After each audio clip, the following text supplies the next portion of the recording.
గోవింద నిన్ను కానక మనజాలరా ఎందు దాగి ఉన్నావు బృంద విహారీ బృంద విహారీ ఎందు దాగి ఉన్నావు బృంద విహారీ బృంద విహారీ. గురువుగారు, చాణూరుడు కంసుడు చనిపోయారు, మరి తర్వాత ఏం జరిగింది అని వాళ్ళు ఆతృతతో ఆ యొక్క ఆనందంతో పరమ సంతోషంతో అడుగుతున్నారు. ఎందుకంటే కంసుడి యొక్క దుర్మార్గానికి మూల కారణమైనటువంటి అనేక మంది బంధుజనులు, కంసుడికి ముఖ్యుడైనటువంటి చాణూరుడు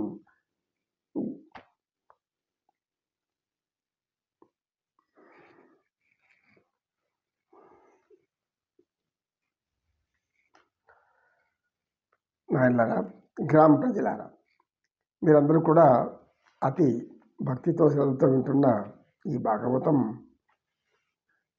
పోతన గారు తెలుగులో ఆంధ్రీకరించారు. ఆయన యొక్క విశేషంగా చెప్పడం శ్రీకృష్ణ పరమాత్మని యొక్క జన్మకు కారణం దుష్ట శిక్షణ శిష్ట రక్షణ. వ్యాస భగవానులు అందుకే అది చెప్పారు. వ్యాస భగవానులు సంస్కృతంలో మహాభాగవతాన్ని రచించి ఉంటే పోతన మహాకవి తెలుగులో ఆంధ్రీకరించారు. ఎప్పుడైతే చాణూరుడు ముష్టికడు మరణించారో అప్పుడు కంసుడి యొక్క గుండెల్లో భయం పట్టుకుంది. కొన్ని అలజడులు రేగాయి. గుండె ఆగిపోతుందా అన్నంత వంటి భయం వేస్తుంది.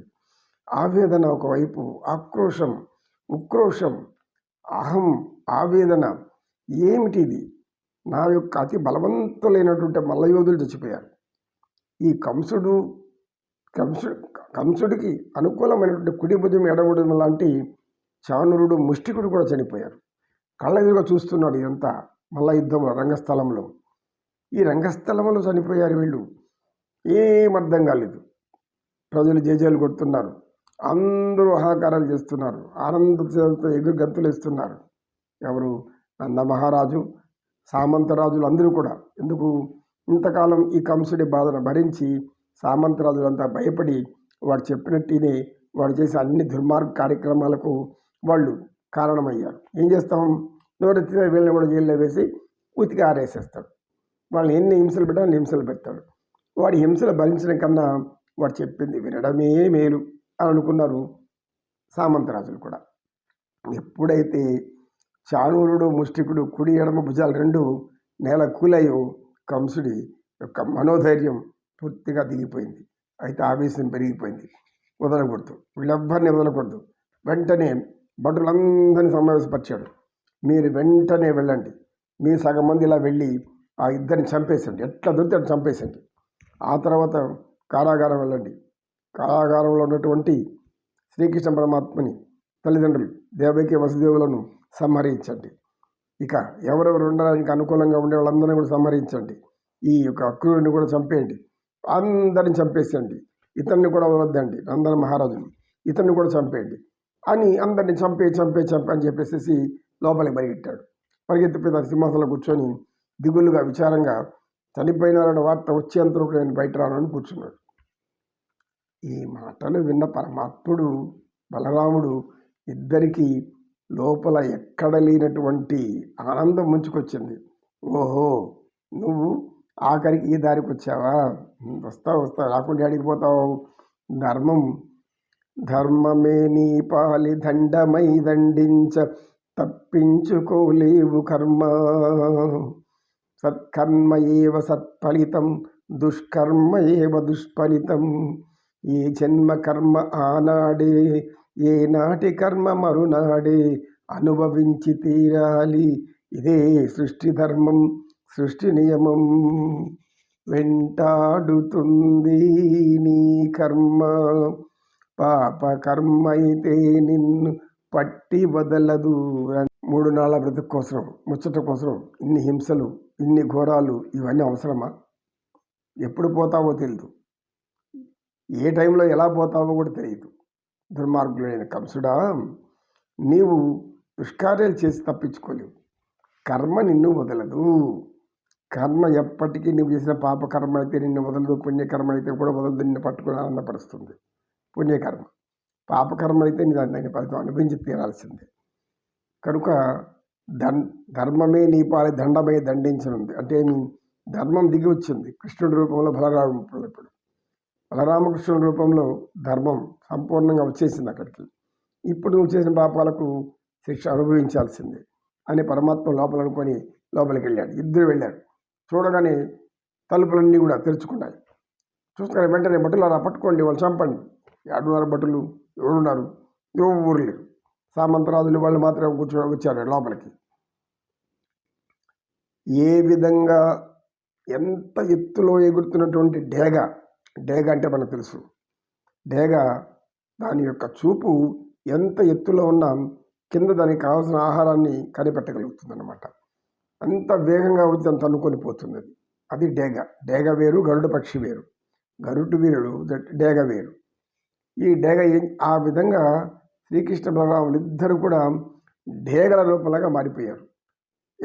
ఒక్క ఎగిరి పైకి ఎగిరారు, దుమ్కి కృష్ణుడు కంసుడి యొక్క సింహాసనం మీద వాలాడు.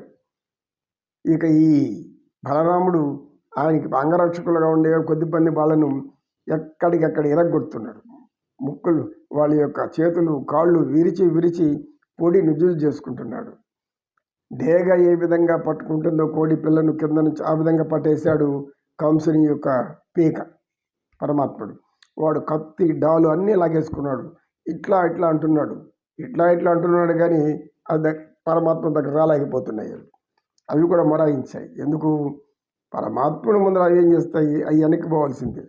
శ్రీమన్నారాయణుడు ఎదురుగా ఉంటే అదేం చేస్తాయి? కనుక నారాయణుడు యొక్క చూపులు అవి పనిచేయలేదు. కంసుడు అలా చూస్తున్నాడు.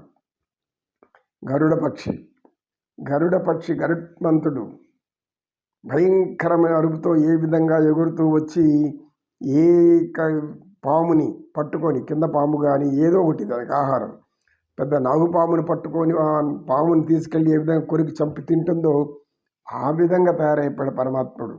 భీకర రూపం దాల్చాడు. ఆయన ఆనంద స్వరూపం అక్కడ కొద్దిగా ఆవేదన, ఆక్రోశంతో తల్లిదండ్రులు ఇంతకాలం బంధించాడు, ఇంతమందిని పీడించాడు, వీడు బతకూడదు అని లోపల ఆయనలో ఉన్నటువంటి ఆ చూపుల తీక్షణానికి ఈశ్వరుని చూపులు అలా ఉన్నాయో అలా బాగా ఎరుపెక్కి చూస్తున్నాయి కంసుడి వంక. వాడు ఏం గిలగిలా కొట్టుకుంటున్నాడు, కోడి పిల్లలాగా, పాములాగా తన్నుకుంటున్నాడు. ఏమి అర్థం కాలేదు. పెద్ద ప్రళయ సముద్రం, మహాసముద్రం వచ్చేసేసి నెత్తిన పడితే ఏ విధంగా ముని లోపలికి వెళ్ళిపోతారు, ఆ విధంగా, అది ఏ విధంగా అయితే మెరుపులు ఉరుములు ఒక్క పిడుగు వచ్చి పైన పడుతుందో ఆ విధంగా మెరుపు తీగలాగా మెరిశారు ఇద్దరు కూడా. బలరామకృష్ణుడు పెద్ద సుడిగాలిలో మెరుపు ఏ విధంగా మెరుస్తుందో ఆ విధంగా శ్రీకృష్ణుడు ఎగిరి కంసుడి మీద దూకాడు. కంసుడి పీక పట్టుకున్నాడు. వాడి చేతులు కాళ్ళు పనిచేయలేదు. వాటిని వెనక్కి ఇరిచి పారేశాడు. పీక గట్టిగా పట్టుకొని చిన్న పక్షిని పట్టుకున్నట్టు ఆ పీక అలా కృష్ణ నమో కృష్ణ. కృష్ణం వందే జగద్గురుం, శ్రీకృష్ణం వందే జగద్గురుం.